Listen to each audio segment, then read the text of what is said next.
Et salut à tous, j'espère que vous allez bien. Alors aujourd'hui, on se retrouve pour un test de processeur, le 5800X 3D. Allons-y, c'est parti.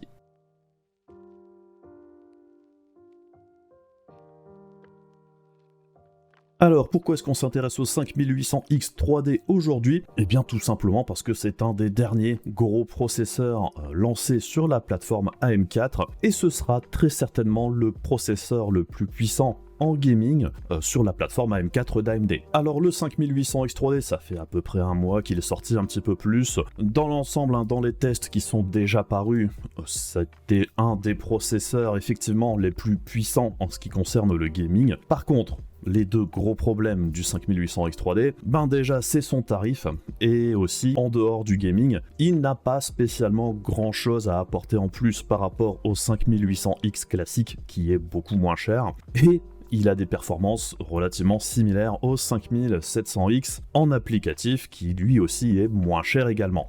Et un des gros soucis, entre guillemets, de ce 5800X 3D, eh bien c'est qu'actuellement, au niveau tarifaire, on peut trouver le 5900X ou même le 5950X pour à peine plus cher que celui-ci, ce qui fait qu'au niveau de son placement tarifaire en performance-prix, il est dans une situation quand même assez étrange et complexe, mais c'est pas pour autant qu'il ne peut pas être intéressant dans certains usages. Alors au niveau du prix, en plus de ça, la situation actuelle entre l'euro et le dollar n'est pas du tout en notre faveur, puisque normalement le 5800X 3D aux États-Unis, le tarif de lancement c'est 450 $. En Europe, ce qui fait qu'on se retrouve avec un tarif actuellement sur le site d'AMD, qui est le moins cher d'ailleurs, de environ 510 €. Donc ce qui fait quand même une hausse d'environ 60 € par rapport au prix que l'on peut retrouver aux États-Unis, ce qui fait que pour l'instant, le 5800X 3D, si on veut l'acheter en Europe, c'est pas très compliqué, il est toujours dispo puisqu'il est trop cher, tout simplement. Donc sur la boutique AMD, si on rajoute les frais de port, ça fait 520 balles en gros. Chez Rue du Commerce, c'est 530 €. Chez Top Achat, 560 €.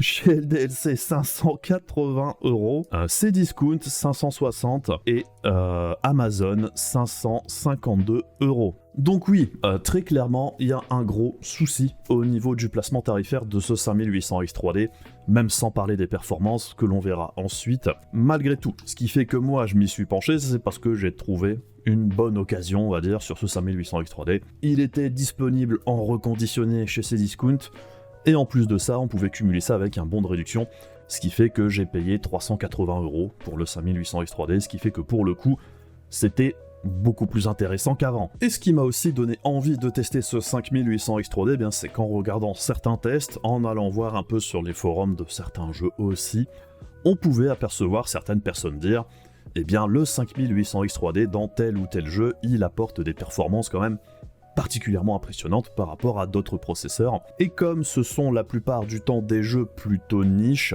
qui sont pas spécialement les plus connus, c'est pas franchement ceux que l'on retrouvait dans des batteries de tests que j'appellerais classiques. Et les types de jeux où le 5800X 3D paraissait quand même plutôt sympathique, il y avait déjà les MMORPG, et aussi tout ce qui était simulation et certains autres types de jeux assez niches, on y reviendra après, mais dans l'ensemble, pour tout ce qui était jeu hors mainstream, le 5800X 3D paraît quand même plutôt bien armé, et j'ai voulu approfondir un petit peu ça pour voir ce qu'il en était vraiment. Puisque comme je le dis assez régulièrement, quand on achète du matériel informatique, du matos PC pour jouer, la plupart du temps ce qu'il faut regarder, c'est son utilisation. Si on est un gros joueur de tel ou tel type de jeu, il y a certains GPU ou certains processeurs, comme on va le voir ici, qui sont plus intéressants que d'autres. Et donc, selon les cas, parfois il peut être intéressant de s'orienter vers un type de matériel spécifique quand on est vraiment intéressé pour certains types de jeux. Puisqu'en dehors de ces cas spécifiques, les processeurs, la plupart du temps,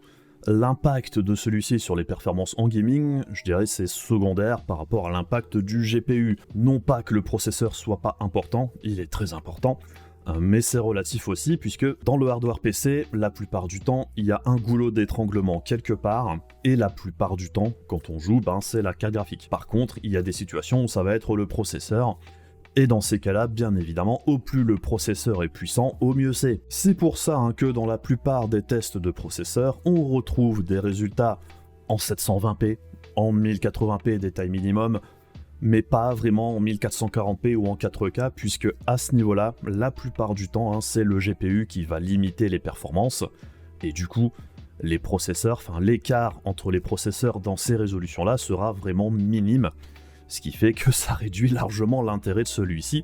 Au plus on augmente en résolution, si le GPU bloque en premier, on peut mettre le processeur le plus impressionnant qu'on veut, ça ne changera pas les performances si c'est la carte graphique qui bloque. Sinon, pour revenir au test, j'ai utilisé 3 processeurs entre guillemets. On aura le 5800X3D, hein, bien évidemment, le 5900X et un 5600. Alors le 5600, c'est pas un vrai 5600. Hein. Pour pouvoir ajouter le 5600, j'ai désactivé un des chiplets de mon 5900X. J'ai limité les fréquences à celles du 5600. Alors ce ne sera du coup pas vraiment exactement un 5600, hein, mais je pense que dans les grandes lignes, ça doit s'en rapprocher plus ou moins. Donc bon, ce sera mis en guillemets, ce sera à titre informatif.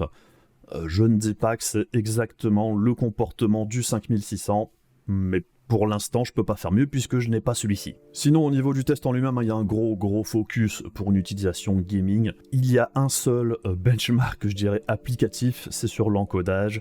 Pour ce qui est applicatif, il y a plein de tests là-dessus ailleurs, hein. Si ça vous intéresse, allez vous renseigner là-dessus.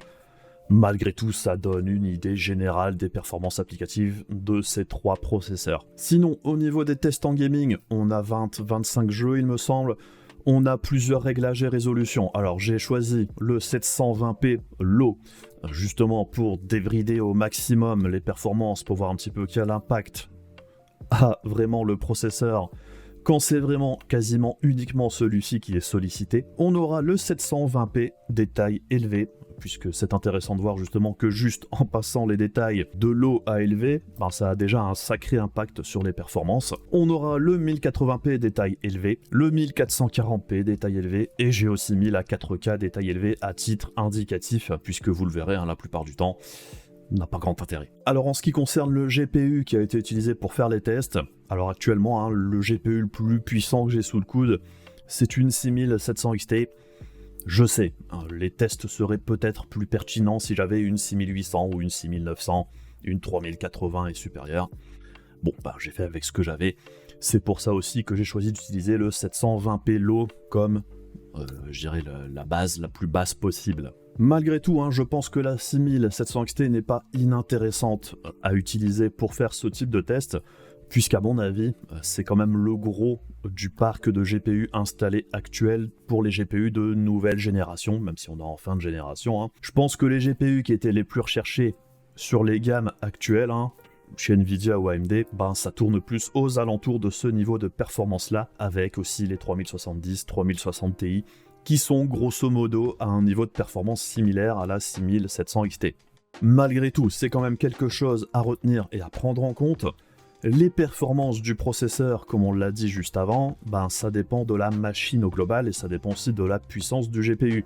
Puisqu'au plus votre GPU est puissant, au plus l'impact du processeur sera important lui aussi. Donc même si actuellement l'impact du processeur est le plus important quand on est en 1080p et inférieur, c'est pas dit que dans le futur, ça se décale pas tout doucement vers le 1440p et même la 4K. Et si la future génération de GPU, on a bien un x2 au niveau des performances en 4K par exemple, bien évidemment ça voudrait dire aussi que les performances en 1440p sont supérieures à ce qu'elles sont actuellement, l'impact du processeur sera plus important, pareil en 1080p.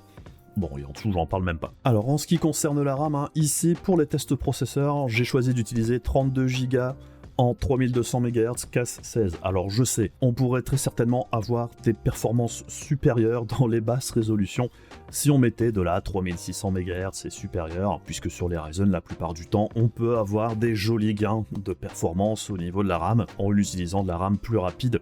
Encore une fois, je dirais, le problème est le même qu'avec les processeurs, c'est qu'au plus on va monter en résolution, au moins l'impact de la RAM sera important lui aussi. Et c'est aussi là un point intéressant du 5800X3D vis-à-vis de la RAM, c'est que le 5800X3D, au niveau du scaling de la RAM, on gagne moins de performance en plus avec le 5800X3D quand on met de la RAM plus rapide par rapport à un 5800X classique. puisque la grosse nouveauté de ce 5800X3D, c'est un gros cache de niveau 3 qui a été rajouté au-dessus du processeur classique. Et pour faire très simple, ce gros cache de niveau 3 permet de faire un petit peu moins appel à la RAM, enfin d'être moins dépendant de celle-ci, puisqu'une grosse partie des tâches qui étaient avant rejetées vers la RAM système sont maintenant traitées par ce cache de niveau 3. C'est pour ça que le cache est très important sur un processeur pour tout ce qui concerne le gaming. Et donc ici, bien évidemment, si le processeur peut traiter plus de données rapidement en n'ayant pas besoin d'aller chercher les performances de la RAM, eh bien on gagne moins de performance en rajoutant de la grosse RAM avec ce 5800X3D. Malgré tout, on gagne quand même un petit peu de performance avec de la RAM plus rapide. Et c'est peut-être aussi quelque chose qu'il faudra garder à l'esprit par la suite, puisqu'on sait que par exemple avec Zen 4, on aura aussi des modèles avec du 3D V-Cache qui vont arriver par la suite. Et comme on sait aussi que la DDR5 pour l'instant coûte très cher, eh bien on pourra peut-être s'en sortir avec de la DDR5 qui ne coûte pas un prix complètement délirant si on prend le futur 7000X3D qui devrait sortir l'année prochaine. Donc bref, on va dire que ça n'enlève pas l'intérêt complètement à de la RAM plus rapide, mais ça réduit grandement l'intérêt de celle-ci quand même quand on a ce processeur-là. Au niveau des fréquences, il est intéressant de noter que le 5900X par contre lui a des fréquences plus élevées que le 5800X3D, puisque le 5900X en boost, normalement il peut aller jusque maximum 4.8 GHz, évidemment selon vos réglages, selon votre carte mère, il peut aller peut-être plus haut. Le 5800X3D lui est limité à 4.5 GHz, c'est pareil. Selon les réglages de la carte mère et tout, on peut grappiller aussi un petit peu de fréquence en plus. Et le 5600 tout court qui est utilisé ici, de façon émulée, moi je l'ai limité à 4.4 GHz maximum. Encore une fois, c'est pareil, il y a très certainement moyen avec un vrai 5600 d'aller plus haut que ça. Autre point intéressant à noter, c'est le cache de niveau 3 justement. Sur le 5600X, c'est 32 mégas de cache. Sur le 5800X3D, c'est 96 mégas de cache. Et sur le 5900X, c'est 64 mégas de cache. Alors ça s'explique pour plusieurs raisons. Il y a 32 mégas de cache par chiplet. Donc en gros, sur le 5600, c'est 32. Le 5900X, c'est 2. 5600 collés on va dire, donc ça fait 64. Le 5800X3D c'est un seul chiplet comme le 5600X, mais il a 64 mégas de cache collés en plus. A noter également, le 5800X3D n'est pas overclockable de façon classique sur les processeurs d'AMD. On peut malgré tout, si on a envie de s'emmerder, l'overclocker à la mano, à l'ancienne, en augmentant la vitesse du bus. On peut grappiller 100-200 MHz. À vous de voir si ça vous intéresse ou pas, je sais qu'il y a un petit peu de gain à attendre à ce niveau-là si on le fait. Quid de la durée de vie du truc, j'en sais rien. Il y a une raison technique apparemment pour laquelle AMD a bloqué l'overclocking sur ce processeur et limité la fréquence à 4.5 GHz, là où normalement le 5800X classique, lui, va jusqu'à 4.7. Il est intéressant de noter d'ailleurs que ce 5800X3D, au niveau du TDP, il est à 105 watts comme le 5900X, là où le 5600 lui est à 65 watts. À l'utilisation au niveau de la conso, au niveau de la chauffe, je note quand même que le 5800X3D chauffait moins la plupart du temps que mon 5900X. Bref, c'est mon premier test de processeur, du coup j'espère que ça vous plaira. On va suivre maintenant les différents résultats, et je vais vous accompagner ici, puisqu'il y a quand même beaucoup moins de slides que dans mes tests GPU. Et on commence avec la partie applicatif et ça va aller très vite puisqu'on a uniquement nBreak. Et nBreak, ce qui est intéressant, c'est que c'est un programme qui permet de faire de l'encodage vidéo. Ici, j'ai fait du H264 et 265 et donc on regarde l'unité de mesure, c'est le temps. Donc au plus ça va vite, au plus votre processeur est puissant. Et je dirais qu'ici, sans surprise aucune, c'est le 5900X qui gagne puisqu'il a 12 corps. Pas grand chose d'autre à dire sur le sujet ici en applicatif sur ce type de tâche. Évidemment, le 5900X est premier, malgré tout, le 5800X3D n'est pas non plus complètement à la ramasse, ça reste un 5800X légèrement moins rapide en applicatif la plupart du temps. C'est pas le meilleur processeur pour ça, mais c'est loin d'être un manche, j'ai quand même l'impression que souvent, quand on entend parler du 5800X3D, on entend dire que les perfs en applicatif c'est nul à chier. Faut quand même pas déconner. Un 5800X en applicatif c'est loin d'être immonde. Ça fait le taf pour la majeure partie des utilisateurs. Et au niveau gaming, maintenant on enchaîne avec Factorio. Alors Factorio, j'aurais limite envie de mettre ça en applicatif. C'est un jeu, mais c'est un jeu qui n'a quasiment aucune demande particulière au niveau graphique. D'ailleurs ici la mesure, ce ne sont pas des FPS, c'est le temps pour 1000 opérations. Et ici on voit que très clairement le 5800X3D est largement plus performant que le 5900X ou le 5600. Donc sur ce type de jeu, sur ce type de simulation, encore une fois, le 5800X3D peut avoir son intérêt par rapport à d'autres processeurs. On voit que là-dessus, il est terriblement efficace. Et on enchaîne avec Stellaris. Alors Stellaris, c'est assez particulier, c'est un 4X, c'est un type de jeu bien particulier, quand même assez niche. Mais pour ceux que ça intéresse, eh bien ce qui est intéressant ici, c'est que dans cette simulation spatiale, l'unité de mesure, ce ne sera pas les FPS, mais c'est un petit peu la rapidité du processeur ici qui est utilisé. Et pour faire le benchmark ici, j'ai utilisé la Galaxy au total en observateur avec le plus d'IA possible. Et ici, l'unité de mesure, c'est le nombre de jours passés dans la simulation, donc le nombre de tours qui est effectué en 5 minutes. Et tout ça 50 ans après le début de la simulation. Donc la galaxie est déjà plutôt pas mal peuplée. C'est de plus en plus lourd. Au plus on laisse le jeu défiler, au plus le processeur doit faire de calculs. Déjà ici, après 50 ans, ça commence à être plutôt lourd. Donc encore une fois, sur ce type de simu, le 5800X3D s'en sort vraiment très très bien. Et il est quand même un bon cran au-dessus du 5900X, donc c'est quand même assez impressionnant. Et on enchaîne avec les jeux un petit peu plus classiques, la mesure maintenant ce sera les FPS, et comme on l'observe ici sur Assetto Corsa Competition, on voit qu'en 720p low, le 5800X3D et le 5900X font complètement jeu égal. Par contre le 5600 on voit qu'il est un bon cran en dessous malgré tout, mais ce qui est intéressant de noter c'est qu'en 720p élevé, et bien là ça change. Autant en low, le 5900X et le 5800X3D faisaient jeu égal, autant là, en 720p élevé, le 5800X3D est un bon cran au-dessus. Alors ça s'explique probablement par le fait qu'en 720p low, le cache du 5900X classique arrive à faire jeu égal avec celui du 5800X3D, il n'est pas saturé, tandis qu'en 720p élevé, et bien là, le cache du 5800X3D prend l'avantage, et on note quand même que malgré tout, une fois qu'on passe en 1080p, la différence entre les deux se resserre de plus en plus. On voit aussi que le 5600 reste un petit cran derrière. En 1440p, honnêtement, la différence entre les trois est plutôt marginale. Et en 4K, évidemment, c'est exactement pareil pour les trois processeurs. Ensuite, Battlefield 2042. Et bien ici, on note très clairement que le 5800X3D offre des performances quand même un bon cran au-dessus en 720p. Par rapport au 5900X, par contre, on note très clairement qu'une fois que c'est le GPU qui bloque, et ça commence à partir du 1080p élevé, les performances des trois processeurs se resserrent de plus en plus ici, encore une fois. Je dirais qu'en dehors du 720p, la différence entre les trois est plutôt anecdotique. Cyberpunk 2077, alors ce qui est intéressant de noter, c'est qu'il n'y a pas vraiment beaucoup de gains à attendre par rapport au 5900X sur ce jeu, peu importe la résolution. Par contre, on note que le 5600 tout court est un bon cran derrière, très probablement à cause de son cache qui est plus petit que celui du 5900X et celui du 5800X 3D. Et on voit ici encore une fois qu'on est très vite limité par la puissance du GPU, quasiment à partir du 1080p élevé, c'est déjà le GPU qui bloque par rapport à tout le reste. Alors ensuite on a Destiny 2. Destiny 2, ce qui m'intéressait, c'est que c'est un peu un hybride MMO FPS, et ce qu'on observe, c'est que très clairement, le 5800X 3D permet d'avoir un petit gain par rapport au 5900X, et ce, même jusqu'en 1440p élevé. Donc on voit que sur ce type de jeu, le 5800X 3D s'en sort quand même plutôt pas mal.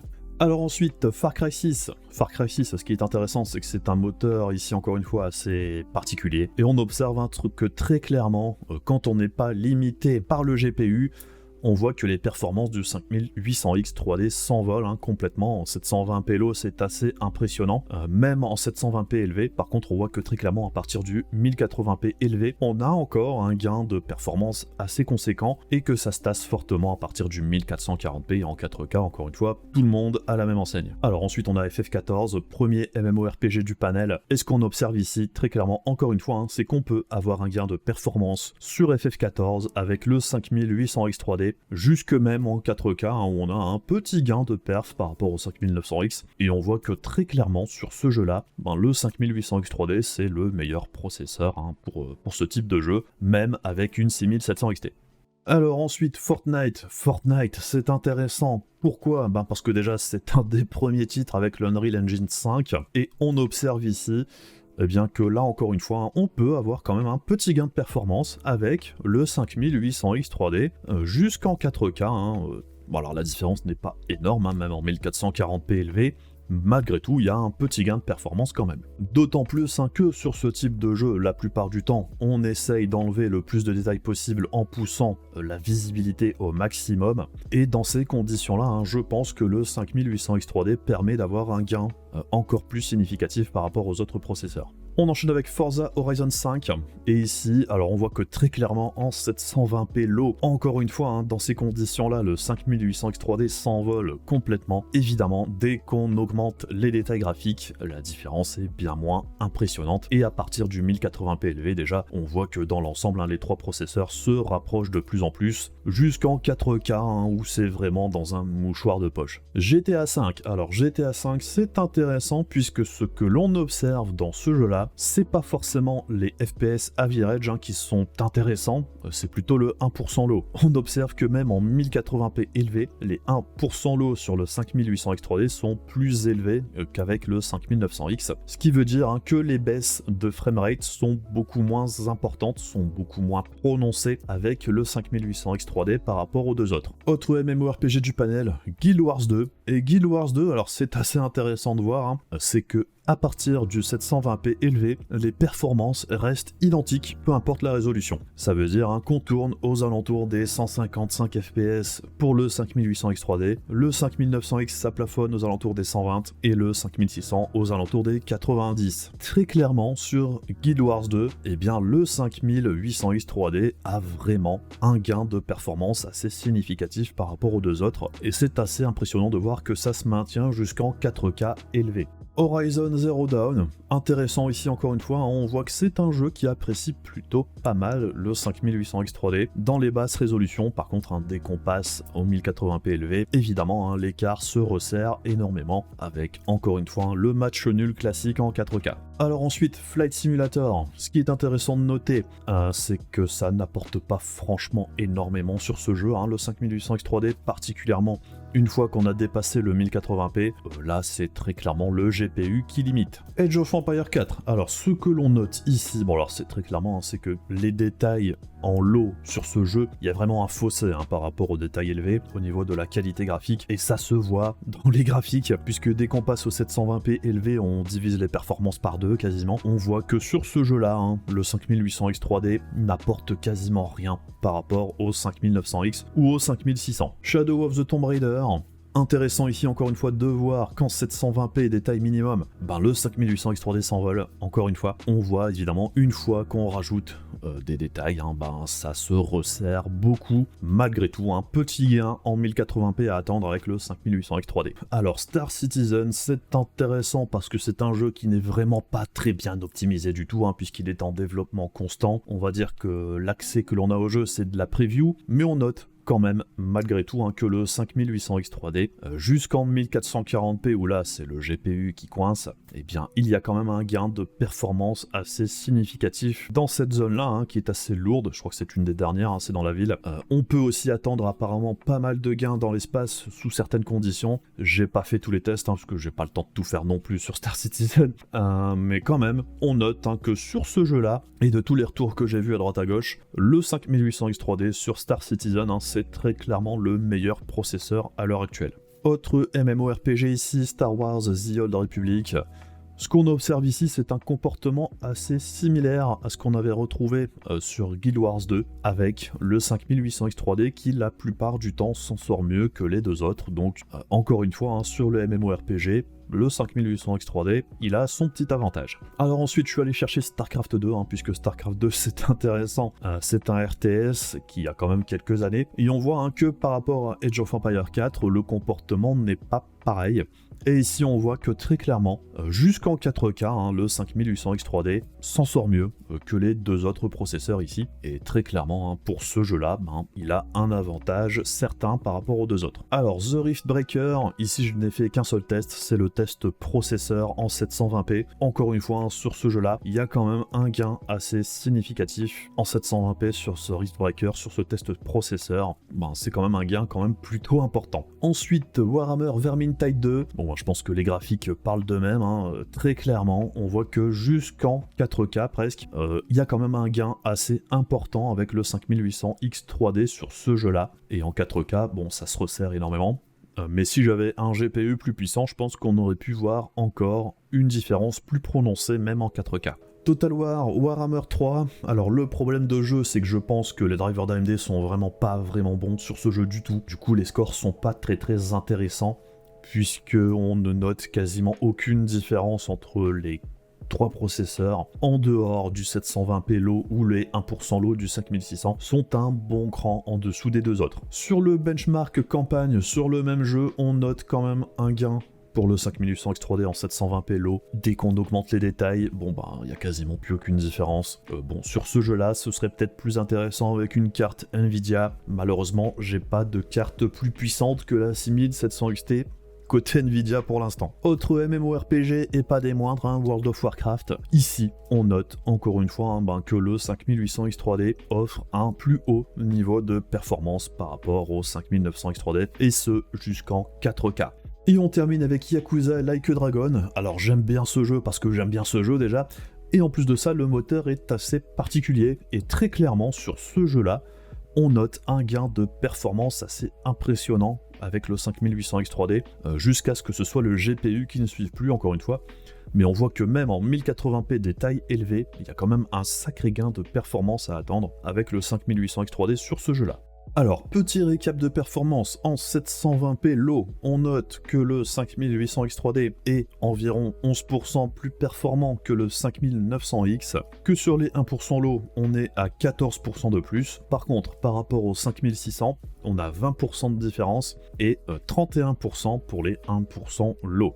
En 720p élevé, le 5800X3D est à 15% plus performant que le 5900X dans les grandes lignes. Par rapport au 5600, on est plus sur du 20% sur la V-Edge et plus de 30% sur le 1% low. En 1080p élevé, alors on note déjà que la différence se resserre de plus en plus, puisqu'en Average on n'a que 8% de mieux par rapport au 5900X, 15% sur les 1% low. Le 5600, on a 11% en Average. Malgré tout, on n'est pas loin des 30% sur le 1% low en 1080p élevé. En 1440p élevé, ici encore une fois, le 5900X se rapproche de plus en plus. On est à 6% de mieux en Average et les 1% low, on est à 8%. Le 5600 tout court, on est à 11% en dessous du 5800X3D. Les 1% low, on est à environ 20% en dessous, ce qui reste quand même une différence assez significative au niveau de la fluidité dans certains jeux. Les 1% low, ça a son importance aussi. En 4K, par contre,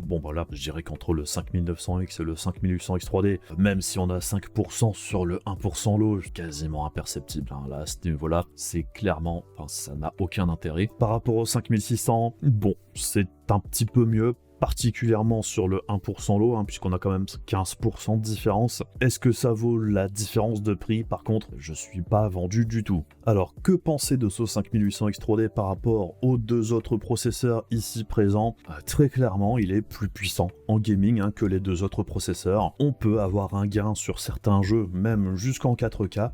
Il est particulièrement efficace dans les MMORPG. Dans certains jeux de type simulation, il y a quand même un joli gain à attendre sur certains jeux. J'ai aussi entendu parler d'autres jeux type Dwarf Fortress, où là il y avait aussi de jolis gains à attendre pour le 5800X3D. C'est des jeux tout à fait niche, mais si c'est des jeux qui vous intéressent particulièrement, dans ces cas-là, le 5800X3D peut se justifier. Et c'est aussi un point qu'il faut garder à l'esprit quand on regarde les résultats ici. C'est que ce sont des jeux qui sont particulièrement favorables dans l'ensemble au 5800X 3D. Dans beaucoup de jeux, la différence à partir du 1080p est beaucoup moins importante. Dans les jeux plus classiques, type Cyberpunk, Far Cry 6 ou d'autres, Shadow of the Tomb Raider et tout ça, on voit que le gain par rapport au 5900X est quand même pas incroyable dans ce type de jeu, même si elle est présente. Dans des jeux compétitifs type Fortnite ou même StarCraft 2, on peut attendre un gain de performance, de fluidité dans l'ensemble avec ce 5800X 3D, puisque dans ce type de jeu-là, généralement, on va baisser les détails au maximum pour avoir le plus de FPS possible, et dans ce type de jeu, effectivement, le 5800X 3D peut aussi apporter un gain de performance assez significatif. Donc la conclusion de tout ça, c'est qu'il y a vraiment certains types de jeux où le 5800X 3D va briller par rapport aux autres, mais dans la plupart des AAA un petit peu plus classiques, dans les jeux qui sont très gourmands au niveau GPU, eh bien la différence sera pas forcément incroyable par rapport à un 5800X normal, ou même le 5600 tout court, il n'est pas très loin derrière. Donc, est-ce qu'il faut passer à la caisse ? Ça dépend de vous. Si vous voulez vraiment avoir le plus gros processeur gaming à l'heure actuelle sur la plateforme AM4, parce que vous avez déjà une carte mère AM4, vous avez un vieux processeur type 2600X ou même un 3600X, il y a un gain à attendre avec ce 5800X 3D, selon votre GPU, selon les jeux auxquels vous jouez, ça peut valoir le coup en tant que ultime upgrade sur la plateforme actuelle. Ça devrait tenir un bon bout de temps encore avec le 5800X 3D. Mais le plus gros problème du 5800X 3D à l'heure actuelle, c'est son tarif. Il est beaucoup trop cher en neuf, et c'est un souci, puisqu'au niveau performance-prix, on n'est pas bon du tout. À ce tarif de 500 balles et plus, pour moi, c'est pas du tout un bon deal.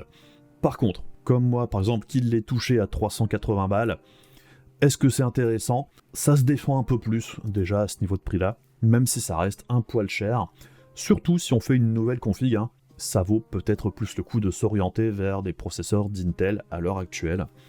Par contre, évidemment, en tant que upgrade sur plateforme AM4, ça passe. Alors, ce ne sera pas non plus mon seul test côté processeur, on utilisera le même panel avec d'autres processeurs chez AMD et chez Intel aussi. Les processeurs Intel, ça viendra peut-être un petit peu après, je sais pas, je verrai bien comment je fais tout ça, parce que j'ai quand même encore pas mal de processeurs à tester, puisque j'ai toute la famille Ryzen au complet.